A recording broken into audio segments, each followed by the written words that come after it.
Are you not being able to delete message conversation on iPhone in iOS 16? Hello everyone, I'm Vishaka and welcome to our channel Create Login and Delete. Let's get right into the tutorial and fix this. Firstly, open the Messages application on your device. And first, force quit the app by swiping up and exiting the app. Or if you have an iPhone with the home button, then double click on the home button and force quit the app. Now in Messages again, tap on the Edit button on the top left of your screen. Now tap on the Show Recently Deleted option and delete the unwanted messages and clear up some space.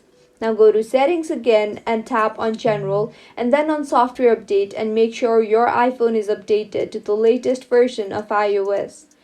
In General again, tap on Transfer or Reset iPhone and then on Reset and then on Reset All Settings. Enter your passcode and reset all settings. None of your data will be deleted, so you do not have to worry about that. Scroll down and tap on Shutdown and shut down the device and press the power button now, after a minimum of 60 seconds until you see the Apple logo.